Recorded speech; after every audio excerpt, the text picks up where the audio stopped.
Ele chama as situações para nos castigar. E isso eu percebo em 4 níveis das Escrituras, que Deus chama situações contra nós para nos atingir, castigar, prejudicar, até o nível de destruir, como aconteceu com Jerusalém. Quem consegue perceber?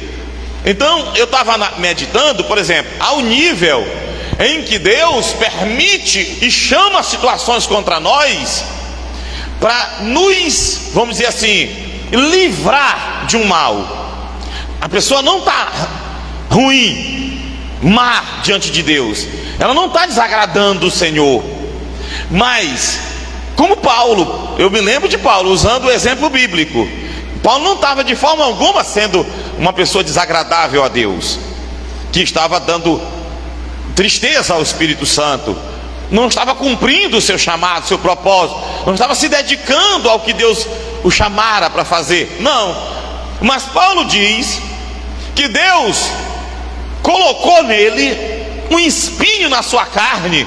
Para quê? Qual foi o propósito? 2 Coríntios 12, o versículo eu não lembro, mas sei que o capítulo 12.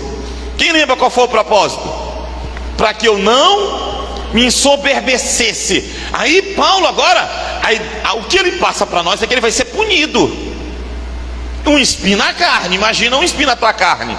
É claro que a Bíblia não fala claramente que espinho é esse, mas se fosse literal, seria difícil ou não? Seria uma dor, você conviver com um espinho enfiado na sua carne. E analisando que aqui não está falando de espinho de limão, viu, irmão? Espinho de laranjeira, não. Essa palavra espinho aqui era uma espécie de um cravo, de um toco, de uma coisa enfiada nele. Se fosse literal, seria terrível. E também, se for no sentido simbólico, figurado, Deus também está figurando a situação ruim, ou não? Uma situação boa não, pastor, isso aí não é literal, não é realmente, literalmente um espinho que está enfiado na carne de Paulo em algum lugar, não. É só figura. Então, mas é uma figura boa. Claro que não é uma figura boa, é de um sofrimento que ele passava. E a ideia é que era na sua carne, não era um sofrimento como alguns tentam entender, devido ao contexto lá, que seria as perseguições que ele passava, as necessidades, né? E tem até certo sentido, porque isso implicava na sua carne, as suas necessidades, as suas tribulações, as lutas que ele passava. E ele vai falar, vai dar uma relação lá nesse capítulo. Mas esse sofrimento, essa espécie de castigo que Paulo compara, olha o que Paulo diz: a saber, esse espinho na carne para Paulo era como um mensageiro de Satanás que foi enviado para esbofetear Paulo. Imagina se era fácil. Era fácil? Imagina um mensageiro de Satanás esbofeteando. Então era difícil. Então o castigo, a situação difícil convocada contra nós, eu percebo em 4 níveis. Pode ter mais, eu estava analisando ainda agora, e vem 4 níveis. O primeiro, quando Deus quer, não necessariamente estamos desagradando, mas Deus quer evitar uma situação, quer nos dar mais, quer operar mais, está se agradando, mas sabe da fraqueza que nós carregamos.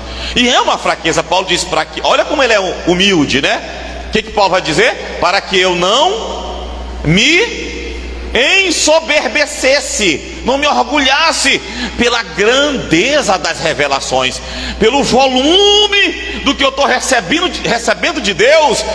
Seria uma tentação. O ser humano tem a condição de se perder na bênção. E a exemplo disso está uma pessoa que não vou dizer um ser humano, mas uma pessoa que se perdeu nisso. Quem foi? Quem foi que se perdeu nisso?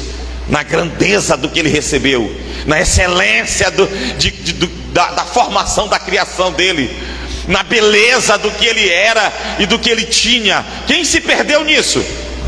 O próprio querubim ungido, que hoje nós conhecemos pelas escrituras como o diabo, Satanás. Ele era perfeito, e está escrito lá que ele se perde nisso. Então Paulo vai dizer isso: para que eu não me ensoberbecesse, pela grandeza das revelações foi-me dado um espinho na carne. Então um nível. A pessoa não está desagradando a Deus.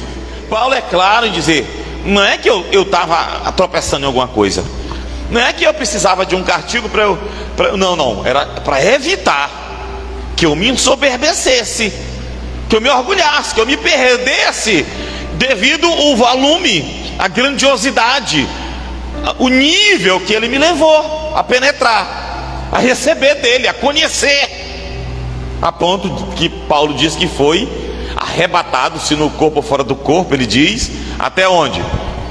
Terceiro céu, que é o paraíso, né? A morada de Deus. E ele diz: ao paraíso. O paraíso é a morada de Deus, o trono de Deus, a essência da presença. Ele foi levado lá. E ele diz que ele ouviu palavras inefáveis, que ao homem não é lícito referir. Meu Deus do céu, né?